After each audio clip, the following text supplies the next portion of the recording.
राज्यामध्ये शरद पवार हे एनडीए सोबत जाणार असल्याची चर्चेला मात्र आता उधाण आलेलं आहे. आज पाहिलं तर विधान भवन मध्ये देखील शरद पवार दाखल झाले होते. याविषयी बोलण्यासाठी माझ्यासोबत माझे आमदार संजय केनेकर आहेत. आपण त्यांच्याशी चर्चा करणार आहोत. एकीकडे जर पाहिलं तर आता इथं पक्ष फोडीचा मोठा आपण पाहिला प्रकार झालेला आहे. कुठेतरी शरद पवार देखील इंडियामध्ये दाखल होत अशी चर्चेला उधाण आले. काय वाटतं तुम्हाला? खर तर प्रथम तुम्ही बोलल्याप्रमाणे पक्ष फोडीचा पक्ष कुठलाच फोडण्याचं काम झालं नाहीये. शेवटी प्रत्येक या एनडीएच्या जहाजाला बऱ्याच वर्षापासून भोकं पडलेली होती. त्यांना ते लक्षात आलं नाही, त्यामुळे ते पाणी आत शिरलं. खरं तर पक्ष फोडण्याचं काम कोणीच केलेलं नाही आणि त्यामुळे शरद पवार आता कुठे जाणार आहे याची कल्पना कोणीच करू शकत नाही. हो, ते नेहमी जर कोल्हापूरला जायचं असेल तर नागपूरला जातोय म्हणून सांगताय आणि त्यामुळं आतापर्यंत जोपर्यंत चित्र काही स्पष्ट होत नाही तोपर्यंत त्यांच्यावर भाष्य करणं मूर्खपणाचं लक्षण आहे. बरं, दुसरीकडे एकीकडे इंडियामध्ये येणार असल्याची चर्चा आहे. मात्र असे देखील चर्चा आहे की आता राष्ट्रवादी शरद पवारांची अयोध्येमध्ये आंदोलन करणार आहे, अयोध्याच्या त्या चोरी प्रकरणामध्ये. खरं ज्यावेळेस रामाला म्हणजे रामाच्या मंदिराला आणि राम नाम घ्यायची ज्यावेळेस गरज होती त्यावेळेस त्यांनी ते घेतलं नाही. त्यावेळेस त्यांनी अयोध्याला जावं का श्रीलंकेला जावं, पण आता राम त्यांना वाचवणार नाही. तर दुसरीकडे पाहिलं तर आता उद्धव ठाकरेंनी देखील दादरमध्ये आपण पाहिलं तर हनुमान चाळीस म्हटलेलं आहे. ज्या हनुमान चाळीसाला त्यांनी विरोध केला होता, जे राणा दाम्पत्यांनी त्यांच्या विरोधात जे केलं होतं, आता त्यावरती फडणवीस म्हणले की हे जर पहिलेच केलं असतं आता त्यांना राम आठवतोय. जर पहिलं राम आठवलं असतं याला काही जी अधोगती झाली ही झाली नसती. खरंच आहे, ज्यावेळेस देशामध्ये रामनामाचा गजर होत होता, हनुमान चाळीसाचा गजर होत होता आणि एक हिंदुत्वाचं ज्या हिंदू हृदय सम्राट माननीय बाळासाहेब ठाकरेंनी, स्वर्गीय माननीय बाळासाहेब ठाकरेंनी स्वप्न पाहिलं होतं हिंदुत्वाचं, ते जर यांनी मातीत गाडवलं नसतं आणि योग्य वेळीला योग्य रामाचं नाव घेतलं असतं, हनुमान चाळीसाला आपलंस केलं असतं आणि हनुमान चाळीसा त्यावेळेस त्यांनी म्हणायला सुरुवात केली असती तर निश्चितच आज त्यांच्या पक्षाला राम नाम म्हणायची गरज पडली नसती.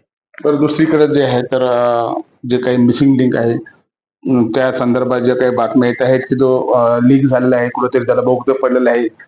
7,000 कोटीपेक्षा जास्त पैसे खर्च झाले. त्यामुळे देखील आता त्याची खूप मोठी ट्रोल केलं जातं आणि मुख्यमंत्री म्हटलं की मला एक वेळेस बदनाम करा, परंतु महाराष्ट्राला बदनाम केलं तरी मी खपून घेणार. कशाचं मला काही प्रश्नच कळाला नाही. मिसिंग लिंक जो पूल बनवलाय ना, लोणावळा एक्सप्रेस जो बनवलाय, त्या बाबतीत खरं सांगू का, आजकाल निसर्गातून पाऊस जरी नाही आला तर देवेंद्रजींनी पाऊस का नाही पाडला.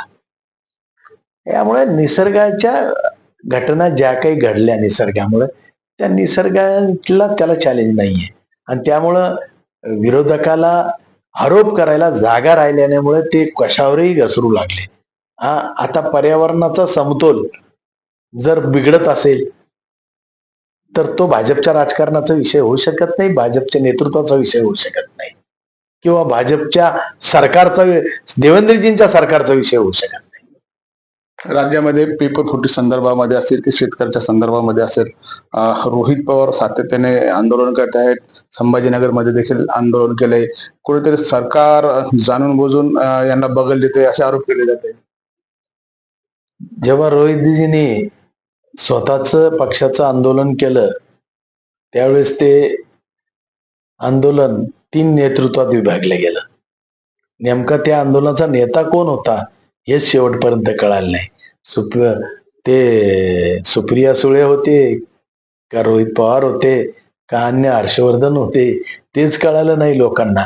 त्यामुळं निश्चितच ते संभाजीनगरला आले आणि असं कुठं होतं का, दुसऱ्याच्या वरातीत नाचल्यानं नवरदेव होता येत नाही, नेता होता येत नाही.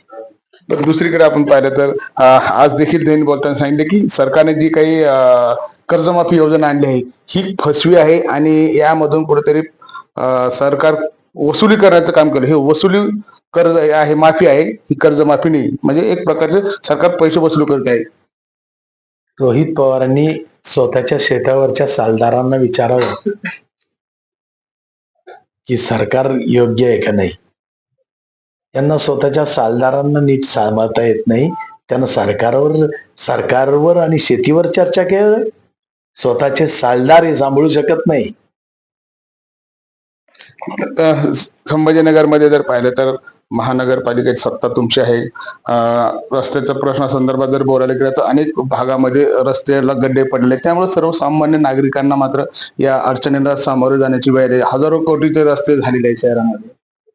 खरं तर महायुतीचं सरकार आल्यानंतर 50 वर्षानंतर सगळ्यात रस्त्याला मोठा निधी देणारं सरकार कोण असेल तर ते महायुतीचं देवेंद्रजी फडणवीस यांचं सरकार होतं. जवळपास हजारो कोटीचे रस्ते, म्हणून सिमेंट रस्ते या शहरात दिसत आहे. आणि निश्चितच शेवटी विरोधकाला रिकामा अर्धा ग्लास दिसतो, भरलेला अर्धा ग्लासवर ते चर्चा करत नाही. साजिद बिल्डर यावरती असे म्हणतात की जे काय स्मार्ट शहर म्हणून ओळखलं जातं, मात्र स्मार्ट शहर झालं नाही, स्मार्ट मात्र अधिकारी आणि कर्मचारी झाले. शहर स्मार्ट दिसत नाही. खरं सांगतो, त्यांनी आंदोलन परिपूर्ण करावं, आरोप परिपूर्ण करावे. नुसतं बाईट देण्यापुरते किंवा सोशल मीडियाला प्रसिद्ध होण्यापुरते आरोप नाही करू.